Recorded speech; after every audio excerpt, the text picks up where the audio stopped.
여호수아 3장 13절부터 17절까지 낭독하겠습니다. 14절부터 읽어야 되겠습니다. 14절부터. 백성이 요단을 건너려고 자기들이 장막을 떠날 때에 제사장들은 언약궤를 메고 백성 앞에서 행하니라.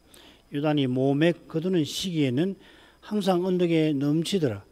궤를 맨 자들이 요단에 이르며 궤를 맨 제사장들의 발이 물가에 잠기자 곧 위에서부터 흘러내리던 물이 그쳐서 심히 멀리 사르단에 가까운 아담읍 변방에 일어나 쌓이고 아라바의 바다 여매로 향하여 흘러가는 물은 온전히 끊어지매 백성이 여리고 앞으로 바로 건널새 여호와의 언약궤를 맨 제사장들은 요단 가운데 마른 땅에 굳게 섰고 온 이스라엘 백성은 마른 땅으로 행하여 요단을 건너니라. 여호수아가 정탐의 보고를 받고 이튿날 백성과 함께 요단에 이릅니다. 요단에 이른 날로부터 제3일에 3일 끝에 여호와께서 여호수아와 유사들을 통하여서 제사장과 백성에게 요단 건널 일을 준비하도록 명하십니다. 이게 이제 여호수아 3장 1절부터 6절 내용이죠. 이튿날 제사장이 여호와의 언약궤를 메고 앞서 건너면은 백성이 2000규빗의 거리를 유지하여 여호와를 따라가야 합니다. 이튿날 여호와께서 이스라엘 중에 기사를 행하실 것입니다. 그러니까 6절은 5절에서 말하는 이튿날 일인데 제사장이 언약궤를 메고 앞서 나갔다 이렇게 기록이 되어 있죠. 이어서 여호와께서 이 위대한 일을 두고 약속을 하십니다. 이 도표 기억이 나실 것 같은데 약속이 7절, 10절, 13절에 나오고 그 다음에 이제 8, 9절, 그 다음에 11, 12절은 명령입니다. 여호와와 여호수아의 명령이 기록이 되어 있고 이 두 부분을 둘러싸고 있는 처음 가운데 마지막 약속이 나옵니다. 새 약속은 세 시점과 붙어 있습니다. 13절은 당일, 약속하신 당일 이루어질 일이고 가운데 약속은 본래는 여호수아 생전에 다 이루어져야 되는데 이스라엘이 온전히 순종 못해서 사사기까지 이어지는 거죠. 사사기 초기로 이어지게 되죠. 아무튼지 이건 뭐 여호수아 생전이라고 말해도 될 겁니다. 처음 약속은 약속하신 당일과 여호수아 생전에 있을 일에 대한 약속이 되겠습니다. 지난번 7절 했으니까 8, 9절로 가죠. 너는 언약궤를 맨 제사장들에게 명하여 이르기를 너희가 요단 물가에 이르거든 요단에 들어서라 하라. 여호수아가 이스라엘 자손에게 이르되 이리 와서 너희 하나님 여호와의 말씀을 들으라 하고 여호와께서 여호수아에게 언약궤를 맨 제사장들이 행할 일을 명하도록 하십니다. 제사장이 이미 여호수아의 지시대로 6절을 보면 언약궤를 메고 백성 앞서 나갔지 않습니까? 이제 그들들어 요단 물가에 이르러 요단에 들어서라고 여호수아를 통해서 여호와께서 지시하십니다. 그러면 어떤 일이 일어날 건가? 13절에 나오고 우리는 뭐 잘 압니다. 이어 여호수아가 이스라엘 자손에게 지시합니다. 얼른 읽게 되면 9절은 10절하고 붙여 생각하면 자연스러워 보일지 모릅니다. 이게 여호수아의 말이니까요. 이제 이스라엘이 들어야 할 여호와의 말씀이 10절에 나오는 것, 10절부터 13절, 특별히 10절에 나오는 것 같습니다. 그렇다면 10절에 또 여호수아가 말하되 여기 원문에는 또 그리고 여호수아가 말하되 이렇게 되어 있는데 그렇다면 이 표현이 나오지 않는 것이 자연스러울 것입니다. 사실 이 구약 성경 헬라어 번역본에 보면 70인역이라고 하는데요. 이 부분 그리고 여호수아가 말하되가 안 나옵니다. 그래서 이 70인역을 쫓아서 영어 영역본 NIV 여러분이 많이 갖고 계시는 영어 성경이 아마 NIV일 텐데 거기도 역시 똑같이 10절 처음에 또 여호수아가 말하되를 생략하고 9절에 여호수아가 말한 내용이 이어 인용을 하고 있습니다. 그런데 원문대로 그대로 살피면 여호수아가 요단 물가에서 중요한 일을 이스라엘에게 당부하는 모습을 우리가 엿볼 수가 있겠습니다. 이리 오라 했는데 우선 여호수아가 이제 자기가 말할 테니까 자기에게 오라고 했나? 그건 아닌 것 같아요. 여호수아가 백성들에게 직접 말하려 하는 게 아닙니다. 사람이 하도 많으니까 유사들을 진중에 보내어서 지시사항을 전달했고 유사들도 백성들 다 모아놓고 했겠습니까? 백성의 두령들에게 지시사항을 전하면 두령들은 각 가정의 대표들에게 백성의 자기 지파 대표들에게 전달을 했을 겁니다. 필시 이리 오라 한 것은 이스라엘 자손이 요단 물을 보고서 저 어떻게 건널 수 있을까 염려하며 이 주저했기 때문이 아닐까. 이 여호수아 보니까 저렇게 물이 넘치는데 우리가 어떻게 건너지 이렇게 주저하는 모습을 보고서 이리 오라 한 것 같아요. 회 200만 명이나 되는 백성이 저 높은 강물을 건넌다 난방이다 했을 겁니다. 자, 이런 점에 비추어서 너희 하나님 여호와의 말씀을 들으라. 여호수아가 말한 의중이 있습니다. 이스라엘이 이제 행할 일은 그저 강 하나를 건너는데 그치지 않습니다. 라합의 고백대로 홍해를 마르게 하신 그 일을 듣고서 가나안 족속들이 간담이 녹았던 것처럼 이제도 하나님께서 기이한 일을 행하셔서 구원을 이루실 것입니다. 강 건너는 것이 작은 일은 아니지만 그게 목적은 아니잖아요. 이 사실을 언약 백성이 깨닫고 기이한 일을 행하시는 여호와를 믿고 의지할 것입니다. 40년 전에 제1세대가 홍해를 건널 때에 뒤쫓는 이집트 군대를 보고서 원망했던 것처럼 하지 말아야 할 것입니다. 이제 요단을 건너가면 가나안 족속들과 많은 전쟁을 치러야 합니다. 이 전쟁을 여호와께서 친히 사령관으로서 수행할 것을 순전하게 믿어야 합니다. 이 믿음, 참된 믿음이 실로 중요한 겁니다. 이 믿음은 그저 전쟁에서 승리를 거두는 수단에 그치는 게 아니라 영원한 구원을 얻는 수단인 것입니다. 성신께서 이 믿음을 일으키고 강하게 하시는 은혜의 방도가 단연 말씀이죠. 여호와의 말씀입니다. 10절 또 말하되 사실은 하나님이 너희 가운데 계시사 가나안 족속과 헷 족속과 히위 족속과 브리스 족속과 길가스 족속과 아모리 족속과 여부스 족속을 너희 앞에서 정령히 쫓아내실 줄을 일로 너희가 알리라.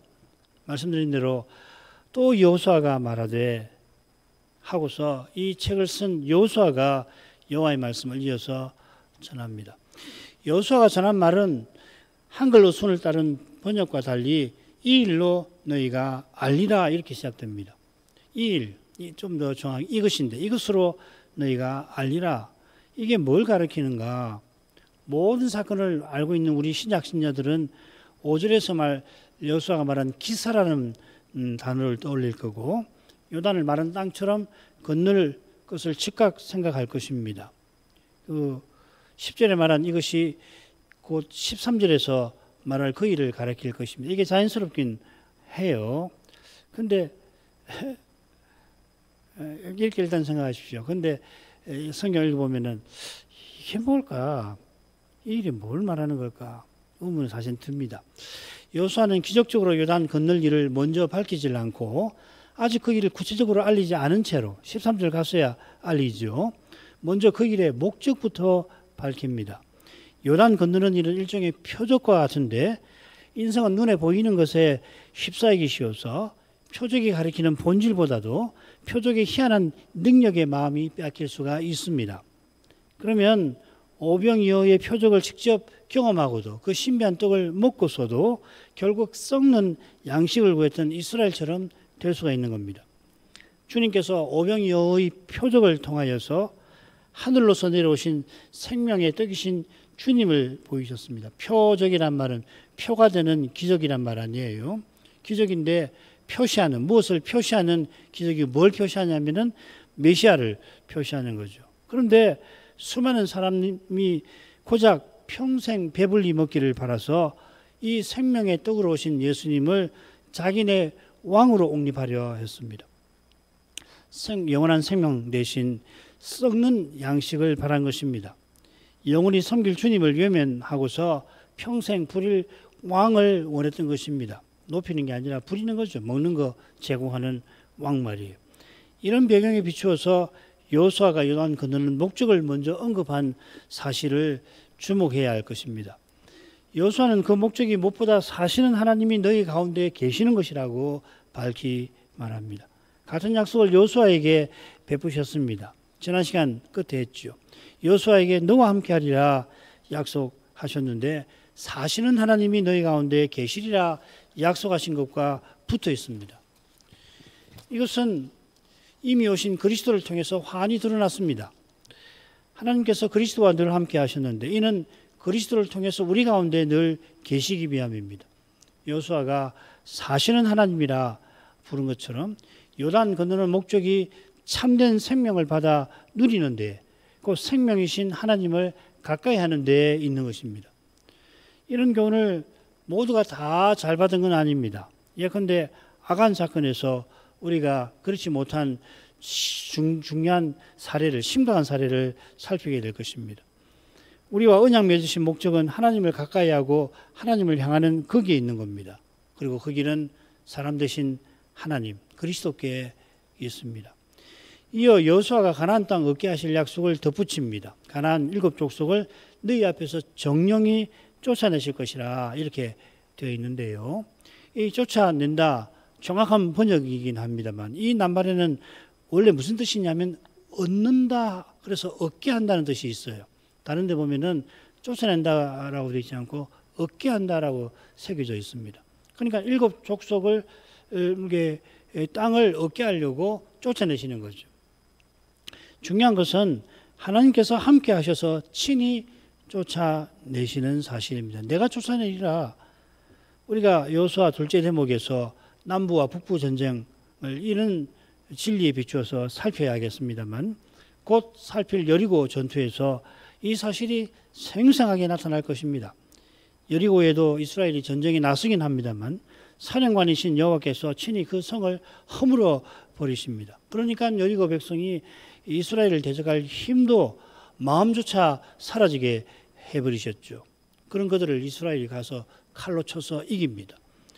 여호수아는 그 일에 하나님 말씀을 받아 전하고 말씀대로 백성을 이끌 뿐입니다. 오직 하나님이 구원하십니다.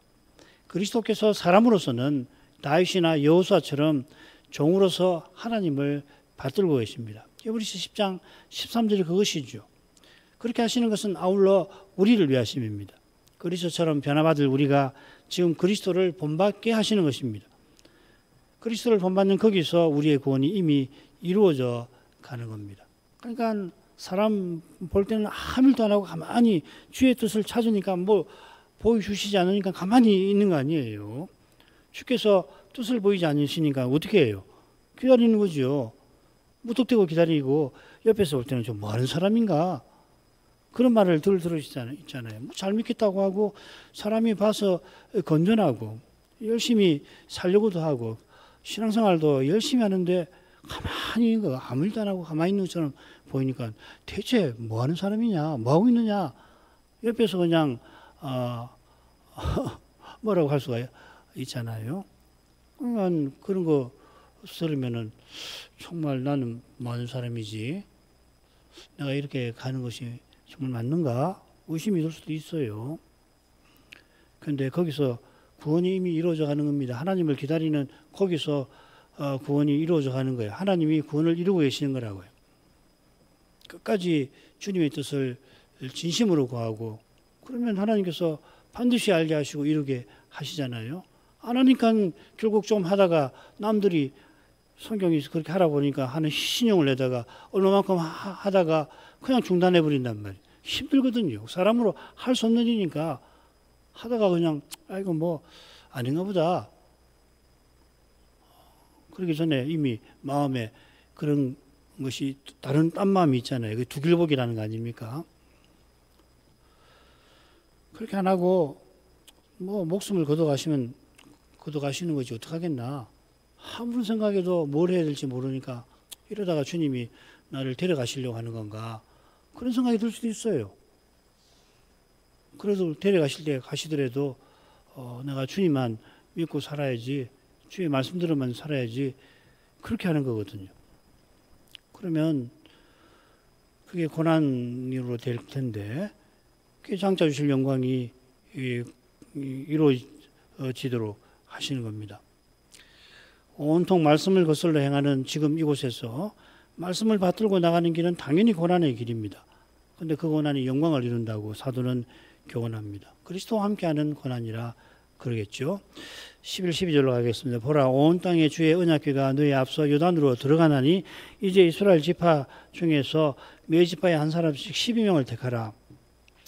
여호수아는 온 땅에 주의 언약궤라 부르고 있습니다. 여기 주라고 하는 것이 시편 110편 1절에 다윗이 오실 메시아를 자기 주를 내 주 할 때 그 주입니다. 아돈이란 말입니다. 아도나이란 말 많이 들어보셨죠? 아도나이, 이 주라고 하는 말인데 여호와 하나님을 아돈이라고도 부르는 겁니다. 그러니까 110편 1절에서 내 주라고 할 때 그 주라는 말이 신성을 가리키지 않는다고 주장하면 곤란한 거예요. 여기 보면은 온 땅의 주 여호와 아닙니까? 여호와를 아돈이라 불렀단 말이죠.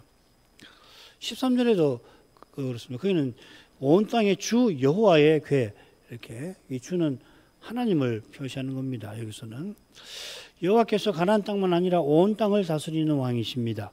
그분의 언약궤가 이제 이스라엘 목전에서 앞서 나가고 있습니다. 언약궤는 여호와의 보좌가 아니라 발등상에 불과합니다. 그분의 발도 이스라엘 눈에 보이지 않습니다. 이 말은 그리스도 여호와께서 그만큼 크고 거룩하시다는 뜻입니다. 그분의 제사장이 언약궤를 메고 요단강에 들어가고 있다, 이렇게 되어 있습니다. 이 제사장, 이 히브리 말로 코헨이라고 하는 말이고, 지금 영어 이름 보면 이 코헨이라고 C-O-H-E-N, 코온이라고 발음하죠. 그런 성이 있는데 아마 이 조상이 제사장일 가능성이 있습니다. 이 제사장이라는 말이 뭐냐면 왕궁에서 왕을 섬기는 대신을 가리키는 말입니다. 지금 제사장은 여호와의 이동용 왕궁, 영광구름이죠. 이동용 왕궁에서 그분을 섬기고 있는 겁니다. 제사장만 아니라 이스라엘 전체가 사령관 여호와를 모시고 나가는데 이스라엘이 이 형성하는 이 진, 행진하는 진이 일종의 성소입니다. 지금 나아가는 진이 성소니까 제사장의 성김, 훗날에는 레인의 찬송이 무엇보다 중요합니다. 돌려 생각하면 이 시대에 교회가 참된 예배를 드리는 거기서 바로 거룩한 전쟁이 치러지고 있습니다. 거기가 전쟁이 신령한 전투가 치러지는 현장입니다. 주의 거룩한 영광이 찬란히 비추어서 우리의 육신적 태도가 그 빛의 폭로가 되어서 저절로 물러가는 거기서 우리 하나님께서는 그리스도의 원수를 물리치시는 일을 친히 이루고 계시는 것입니다. 이처럼 참으로 예배하는 교회와 신자가 나아가서 그리스도께서 수행하시는 거룩한 전쟁에 쓰임을 받는 것입니다. 마지막 전투에서는 주님께서 천사와 더불어서 주의 교회를 대동하고 마지막 승리를 거두실 건데 그 전까지 우리와 함께 고난받으시는 일로 신비한 승리를 거두고 계시는 겁니다. 특별히 예배에서 주의 영광을 뵙지 아니하면은 그리스도와 함께 고난을 받지 못합니다. 그 영광을 뵙지 못하는 이유가 어디 있습니까? 세상 행복, 육신적 태도에 있는 거고 나아가서 마귀의 미혹에 있는 겁니다. 고린도서 4장 4절 무시무시한 말씀이죠. 그중에 이 세상 신이 믿지 아니하는 자들의 마음을 혼미케 하여 그리스도의 영광의 복음의 광채가 비치지 못하게 합니다. 예수님의 얼굴에는 하나님의 영광을 아는 광채가 비치는데 4장 6절이죠. 마귀가 하는 대로 이걸 막는 거예요. 그 믿지 못하는 사람은 이 광채를 못 보게 만든다는 이야기 아니에요. 여호수아는 지파마다 한 사람 해서 12사람을 택하라 합니다. 이건 이 사건 한복판에 12돌을 취하는 것하고 관계되고 마지막에 이 돌을 세우는 것하고도 관계가 되겠죠. 12돌은 언약의 표준과 같은데 요단 건너는 이 표적의 목적과 의미를 가리키는 표징인 것입니다. 이게 나중에 공부하죠. 여호수아 4장 1절부터 10절 상반절 이 한가운데 나오죠. 그죠? 여호수아 그 다음에 13절로 가겠습니다. 온 땅에 주 여호와의 궤를 맨 제사장들의 발바닥이 요단 물을 밟고 멈추면 요단 물 곧 위에서부터 흘러내리던 물이 끊어지고 쌓여 서리라. 여호수아가 이 일이라고 했는데 이제 구체적으로 밝히고 있습니다. 여호와의 발등상인 궤를 맨 제사장의 발바닥이 요단 물을 밟고 멈추면은 놀랍게도 강물이 끊어지고 쌓이게 될 것입니다. 이건 홍해를 마르게 하신 것과 맞먹는 일인데 두 사건은 단지 기적이 아니라 여호와의 구원을 가리키는 표적인 겁니다. 그래서 여호수아는 이 표적의 의미를 드러내려고 여기 중요한 표현을 하나 쓰고 있는 것 같아요. 그 표현이 뭐냐면 이 밟고 멈추면 하고 새긴 표현입니다. 두 동사로 새겼는데 이 표현은 한 낱말이고요. 이 낱말이 여호수아의 주제어라고도 할 수 있습니다. 참고로 15절에 보면은 이 낱말 대신 잠긴다, 발이 잠긴다라고 이렇게 썼습니다. 이 낱말을 쓸 수 있는데 다른 중요한 낱말, 여호수아의 주제가 뭐냐면 여호와께서 안식을 주셨다는 거 아니에요. 그래서 1장에 2번 나오고 그 다음에 여호수아 마지막에 3번 나옵니다. 그리고 이 처음과 끝 가운데에 이 안식을 주셨다는 동사가 지금 이 요단 건너는데 2번 나오고요. 또 한 번은 여리고 사건에 3번은 지금 요단 건너는 사건에 여호수아 3장 13절, 4장 3절, 8절에 나오고 그 다음에 여리고 사건에 한 번 더 나옵니다. 여리고 사건에서는 이스라엘이 여리고를 불살르기 전에 라합과 친족과 모든 소유물을 짐 밖에 둔다 이렇게 새겨져 있습니다. 이 낱말. 안식을 주신다는 낱말인데 여기는 이 문맥에 맞게 둔다 이렇게 되었습니다. 요컨대 약속대로 라합과 그 가족이 구원받는데 이 낱말을 씁니다. 이 둔다는 말, 히브리 말 자꾸 말씀드려서 죄송한데 히브리 말에 둔다는 말이 있거든요. 흔히 쓰는 말이 있습니다. 그건 뭐 어마어마하게 많이 쓰는데 여기 안식을 주셨다는 그 낱말을 가지고서 둔다 이렇게 표현을 한 겁니다. 요단 건너는 사건에서는 언약궤 맨 제사장의 발이 요단 물에 닿는데 한번 쓰였고요. 그 다음에 요단의 12돌을 취하여 유숙할 곳에 두는데 여기도 씁니다. 여기도 둔다는 말을 다르게 쓸 수 있는데 이 말을 썼어요. 그러니까 이 두 행위, 이 제사장의 발이 요단 물에 다 닿는 거, 그 발을 물에 대는 거, 두는 거, 그 다음에 12돌을 두는 거, 이게 여호와의 구원, 안식과 밀접히 붙어 있어서 이런 표현을 쓰는 거 아니냔 말이죠. 원문 알면은 이거 금방 알 수가 있어요. 한번 재밌죠. 자, 이런 내용은 해당 본문 4장, 6장에서 좀 더 생각하고요. 제사장의 발이 요단을 밟고 멈추는 행위가 어떤 것인가를 생각하면 좋겠는데 결론만 말씀드리죠. 이 표현은 다윗이 언약궤를 예루살렘 장막에 모실 때 쓰인 표현과 붙어 있습니다. 여호와의 언약궤고 우리 하나님의 발등상을 봉안할 전 건축할 마음이 있어. 이 봉안이라고 새긴 것 같아요. 이 봉안할 봉안이라고 하는 게 더 낫겠습니다. 이게 이 밟고 멈춘다고 새긴 동사의 명사입니다. 그러니까 이 봉안이라는 말을 다른 데서는 안식이나 혹은 안식처라고 써요. 무누아흐라는 말입니다. 누아흐 동사는 누아흐고요. 그다음 무누아흐 노아가 여기서 나온 말입니다. 노아 있죠? 노아라는 말이 이 동사 명사와 관계되는 겁니다. 누아흐 무누아흐입니다. 여호와의 안식궤를 장막에 모시는 것은 여호와께서 자기 처소를 삼으시는 거고 거기서 거룩한 통치를 드러내시는 것과 붙어 있지요. 여호와께서 거기 사시고 다스리는 시는 거기에 성경이 말하는 안식이 있습니다. 여호수아가 이런 뜻이 담긴 낱말을 써서 제사장의 발이 요단강을 딛고 선 행위를 묘사한 의중이 실로 깊은 겁니다. 사람의 눈에는 궤를 맨 제사장의 발이 넘치는 강물에 불안해 보일지 모릅니다만은 온 땅을 다스리시는 여호와의 궤를 맨 제사장의 여호와를 모시고 있는 까닭에 안식을 누리듯 경고합니다. 이게 뒤에도 나올 겁니다.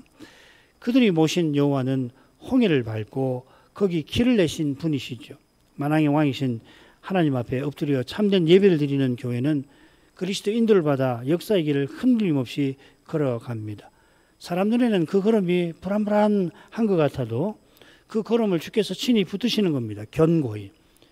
사람이 반면에 무엇을 이루려 하는 교회와 교인은 당장에 보기에는 대단한 결과를 얻고서 형통한 듯이 보이지만 심히 흔들리는 땅에, 지진이 일어난 땅에 서 있는 것처럼 그 교회와 신자는, 교인은 무너지고 넘어지고 말 것입니다.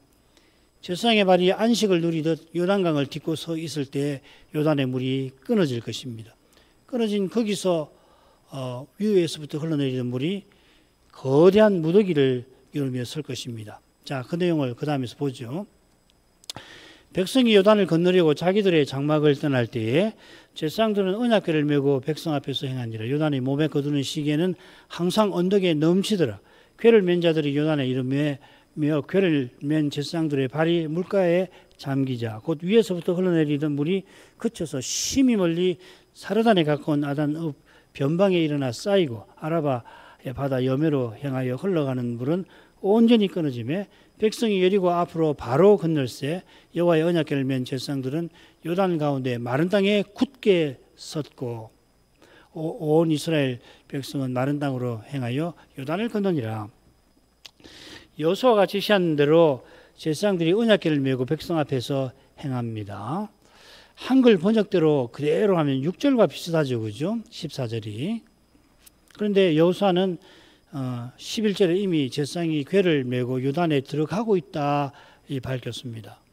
원문은 그렇게 되어 있지 않아요. 어떻게 되어 있냐면은 14, 15절을 보십시오.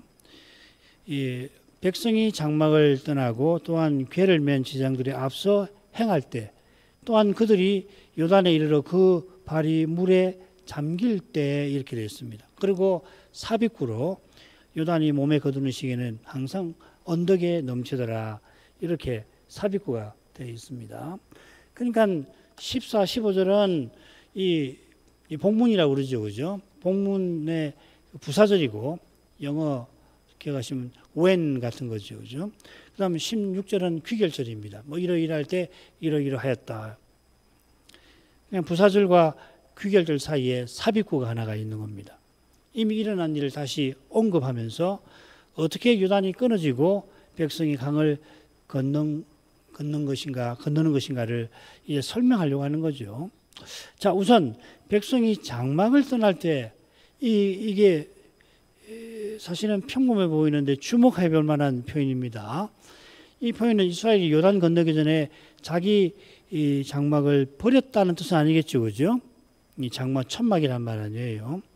천막을 떠날 때 요단 서편에서도 장막이 필요합니다. 이는 그들이 자기 장막을 걷고 출발한 것을 가리키겠죠. 그 장막을 걷고 뭐 이렇게 할 법한데 쉽게 말하면 장막을 떠날 때 이렇게 했습니다. 이거랑 비슷한 표현이 민수기 10장 34절에 나와요. 여기 행진할 때라고 번역했는데 진에서 출발할 때 이렇게 되어 있습니다. 진을 떠날 때 이 말입니다. 영광구름이 머무르면 거기 장막을 세우고 쉬는데 다시 떠오르면은 장막을 걷고 진영을 펼친 그곳을 떠나 출발합니다. 그래서 진을 행진할 때, 진을 떠날 때 이 말이거든요. 여기는 장막이라고 했어요. 장막을 친 곳을 떠나서 요단을 향해서 출발한 것을 가리킬 겁니다. 아울러 이 표현은 1절에 보면 시딤을 떠났다 하는 것처럼 이제 이스라엘이 요단을 건너면은 장막이 아니라 집에 거하게 될 것을 암시하는 것 같아요. 이 표현을 쓸 때. 이제 요단을 건너면 이제 토지를 얻고 집을 짓고 거기 살게 될 거다라고 하는 걸 암시하면서 이 여호수아가 이런 표현을 쓰는 것 같습니다.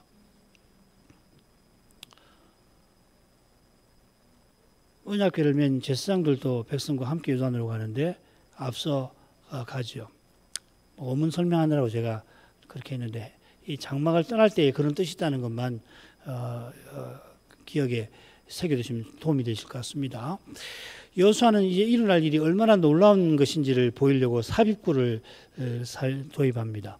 요단이 몸에 거두는 시기에는 항상 언덕에 넘치더라. 원문에 모맥이란 낱말이 없어요. 이 모맥이 밀과 보리다, 또 보리다라고 뜻이 두 가지가 있던데 이 보리라고 봐야 되겠죠.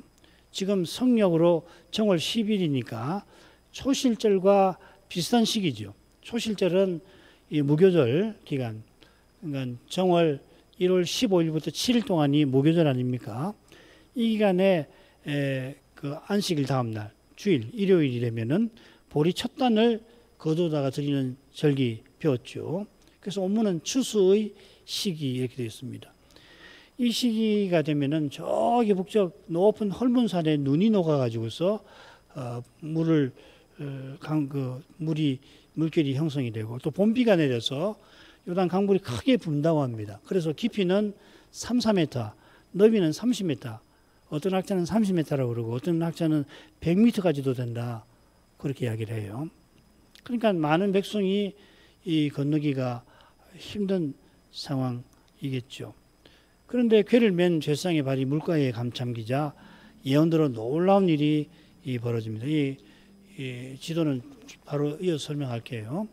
흘러내리던 강물이 거치고 무더기를 이루며 일어납니다. 그곳이 심히 멀리 있는 아담읍이라 이렇게 되어 있습니다. 이 아담이라고 큰 글씨로 되어 있죠, 그죠? 아담에서 요단강을 건너서 서쪽으로 가면 사르단이 나오죠.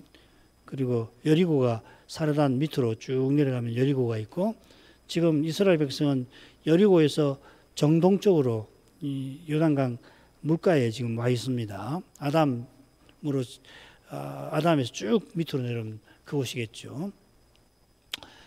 자, 이곳이 사르단 가까운 곳인데 지금 이스라엘 백성이 서 있는 곳에서 아담이 심히 멀리 떨어져 있다 이렇게 되어 있습니다. 거리는 25km인데요. 26km가 멀기도 하고 가깝기도 하죠. 기준에 따라서, 그죠? 기준을 가지고서 멀고 가깝다 이렇게 해야 되잖아요. 지금 심히 멀다라고 하는 것은 무슨 말이냐면 눈앞에 큰 물, 지금 몇 미터 앞에 큰 물이 있는 그것에 비할 때에 25km는 심히 멀다 이 말이죠, 그죠? 시팀에서 여리고까지 직선 거리보다도 조금 더 먼 건데 25km는 그게 기준이 아니고 지금 눈앞에 있는 큰 물을 건너야 하는 이스라엘에게 25m는 실로 멉니다. 지금 제사장이 2,200이 아니라 2,000규빗, 2,000규빗 하면 대략 900m에서 1km, 900m 좀 더 됩니다. 900m라고 보면 좀 정확한데 1km라고 생각하죠. 앞서 행하는데 육안으로는 사실은 1km 앞이니까 까마득하겠죠. 만일 강물이 2,000규빗 위에서 무더기를 이루고 있다고 생각해 보십시오. 제사장이 1km 앞에 있으니까 작게 보이지만은 만약에 이 물이 1km 앞에서 쌓여서 큰 무더기를 이루어가지고 그게 뭐 몇 킬로가 될지 모르겠는데 몇백 미터 될지 킬로까지 될지 그러면 뭐 엄청난 두려움을 불러 일으키겠죠. 혹시라도 저 무더기가 무너져 내린다 그런 생각을 한다면 말이에요. 상상력이 풍부한 사람들은 공포에 사로잡힐지 모릅니다. 5천이 아니라 5만 규빗이나 멀리 떨어진 곳에서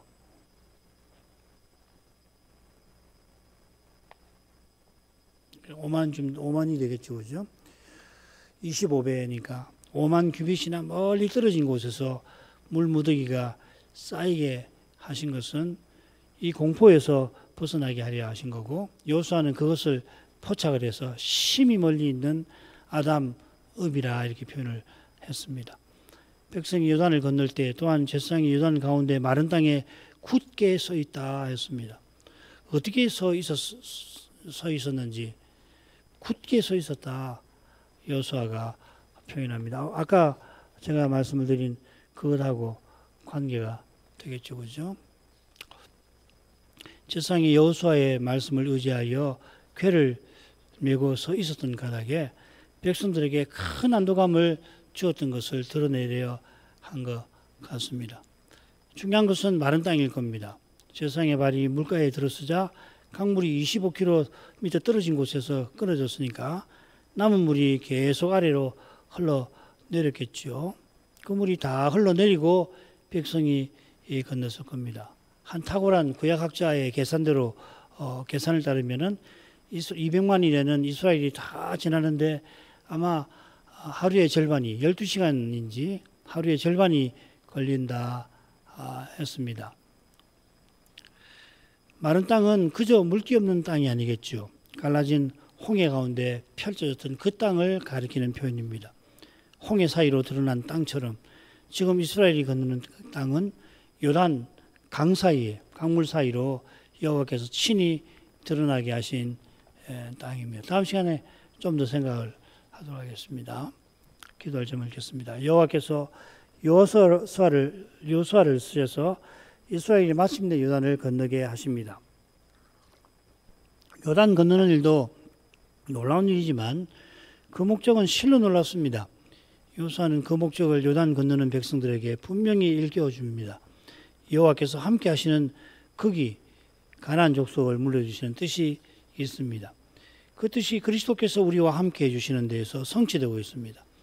우리가 지금 여기서 바랄 일이 그리스도와 함께하는 것입니다. 어떤 형편에 우리를 두셨든지 어떤 처지에 놓아두셨든지 우리가 그리스도를 드러내며 살게 해주실 것을 우리가 구해야 하겠습니다. 신학생들 또 내일 조사 실시가 있는데 위해서 기도하겠습니다. 거룩하신 아버지, 요수아를 통하여서 이스라엘이 요단을 건너가게 하시려고 실로 귀한 일을 이루신 것을 이날에 살피게 하시면서 하나님께서 이처럼 귀한 일을 이루신 목적이 어디 있는지 요수아를 통해서 교훈해 주셨습니다. 여호와께서 기사를 행하셨는데 그 기사는 더 놀라운 주의 일을 가리키는 표적이었습니다. 이 기사가 가리키는 바로 여호와께서 이스라엘과 함께 하셔서 가나안 땅을 얻게 해주시는 것이고 나아가 장차 하나님의 인생과 영원히 함께 해주시는 그 일입니다. 과연 예수께서 이 세상에 오셔서 실로 많은 표적을 행하시면서 하나님이 사람 되신 그 뜻, 하나님께서 인생을 지으시고 죄인을 구원하시는 목적이 무엇인지를 분명히 보여주셨습니다. 주님께서 아무도 고치지 못할 중병에 걸린 이들을 놀라운 능력으로 고쳐주셨는데 마태 사도는 그 표적에서 여호와의 종의 예언이 이루어진 것을 깨닫고서 여호와의 종으로 오신 하나님께서 죄로 말미암아 불치의 상태에 신음하는 우리 인생의 연약함을 친히 담당해 주시는 신비를 마태는 전하였습니다.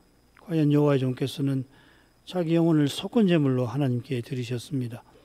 우리가 다 양 같아서 그릇 행한 가닥에 여호와의 종께서 도살당하는 어린 양이 되셔서 인생이 그릇 행하여 하나님을 대적한 그 무도한 죄의 무거운 책임을 하나님의 거룩한 영광을 침해한 자가 받아야 할 그 끔찍한 형벌을 대신 당해 주셨습니다.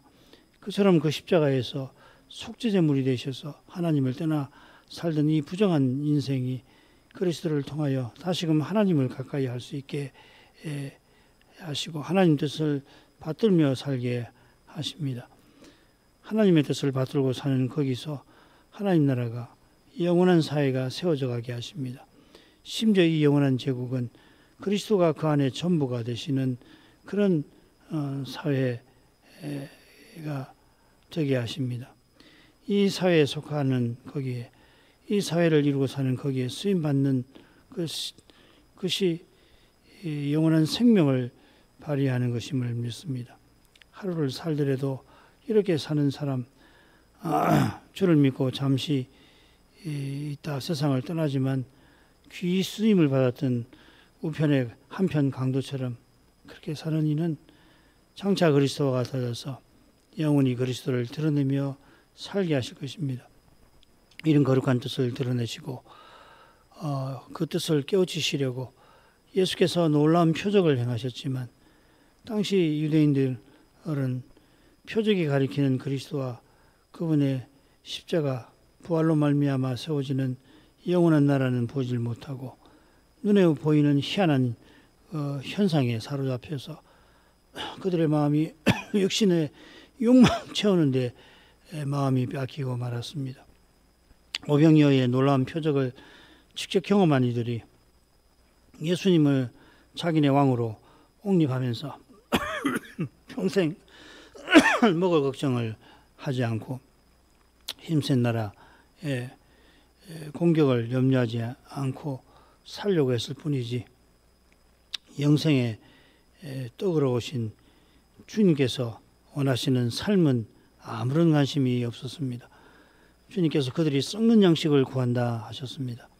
만나보다 더 신비한 떡을 먹고서도 광야에서 대적하고 쓰러진 그들의 조상보다 더 심각한 하게 여호와의 종을 미워하고 죽이는데 그들이 떨어지고 말았습니다. 그런데 이런 일이 일어나기가 얼마나 쉬운지 모를 수가 없습니다.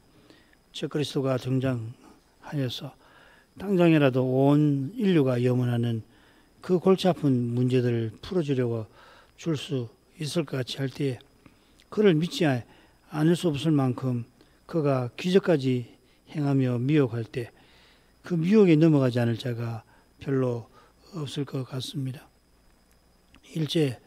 일제가 신사참배를 강요하여 교회를 말살하는 그런 적그리스도적인 악행을 저질렀는데도 그런 일제가 한국 국민에게 그때 무슨 대단한 기여를 해준 것처럼 그렇게 생각하는 한국 교회와 교인들이 얼마나 많은지 이것을 보면 일제보다 훨씬 강력한 적그리스도가 인류의 심각한 문제를 풀어줄 것처럼 기적까지 행사하면서 그렇게 하려 할 때 과연 그를 좇지 않고 그의 정체를 분별하여 죽기를 각오하고 그리스도를 쫓아갈 교회와 신자가 얼마가 될런지 몇이나 될런지 실로 두려운 마음이 앞섭니다. 그런 두려운 데 떨어지지 않기 위해서 무엇보다 사람을 자랑하지 말아야 하겠습니다. 육신으로 행하는 것을 철저히 부인해야 하겠습니다. 날마다 주님을 겸손히 쫓아야 되겠습니다. 주님께서 말씀을 전하고 찬송해 주시는 그 예배를 간절히 사모할 것입니다. 예수님처럼 하나님을 전심으로 기다려야 올 것입니다. 하늘 아버지께서 이제도 저희를 하감해 주시옵소서. 예수님의 이름으로 기도합니다. 아멘.